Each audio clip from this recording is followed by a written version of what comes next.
તો Sanofi India આજે ખરાબ નંબર્સનું એક એક્શન બતાવી રહ્યું છે, તો સાથે જ પૂનાવાલા ફિનકોપ એક પોઝિટિવ યુબીએસ રિપોર્ટ છે. આ બધા પર માહિતી જાણીએ શ્રદ્ધા પરસાનિયા પાસેથી. શ્રદ્ધા, ગુડ મોર્નિંગ. કઈ રીતે છે અપડેટ્સ? જી ગુડ મોર્નિંગ. સૌથી પહેલાં સનોફી ઇન્ડિયાની વાત કરીએ. Q3ના પરિણામ આવતા જોવા મળ્યા છે. નેટ પ્રોફિટની વાત કરીએ તો અહીંયા 32% વધુનો ઘટાડો નોંધાયો છે. 91 કરોડની સામે 62 crore. Year on year basis પર આવકની વાત કરીએ તો 18%નો ઘટાડો, 515 કરોડની સામે 420 crore. Year on year basis પર એબિટાની વાત કરીએ તો 23%નો ઘટાડો, 118 કરોડની સામે 91 કરોડ. માર્જિન્સ અહીંયા 23%ની સામે 21.5% પર રહેતા જોવા મળ્યા છે, એટલે કે અહીંયા પણ 1.5%નો ઘટાડો જોવા મળ્યો છે માર્જિન્સમાં યર ઓન યર બેસિસ પર.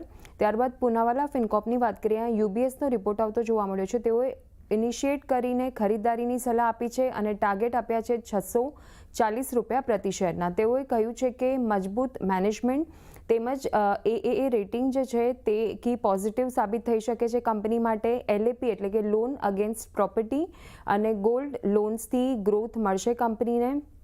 FY 2028 સુધીમાં ROA 2%ના અંદાજ છે તેઓનો રિપોર્ટમાં જણાવ્યું છે. અને વેલ્યુએશન્સની વાત કરીએ તો સપ્ટેમ્બર 2027 સુધીમાં price two book value 2.4 times પર રહેશે અને પણ વેલ્યુએશન જે છે આ કંપનીના ગ્રોથ પોટેન્શિયલને ફુલ્લી રિફ્લેક્ટ નથી કરી રહ્યા. તો આ રીતે એક ઓવરઓલ પૂનાવાલા ફિનકોપ પર પણ રિપોર્ટ આવતો આપણને દેખાઈ રહ્યો છે. શ્રદ્ધા, પર આપનો બંને સ્ટોક્સ પર માહિતી માટે. તો દેવન વ્યૂ લઈએ. સૌથી પહેલાં તો પૂનાવાલા ફિનકોપ, કારણ કે જે રીતે એક પોઝિટિવ બ્રોકરેજ રિપોર્ટ છે, ખરીદારીની સલાહ સાથે કવરેજની શરૂઆત કરી છે યુબીએસે. સ્ટોક પોઝિટિવ છે, પરંતુ કઈ રીતે ચાર્ટ પર જોઈ રહ્યા છો?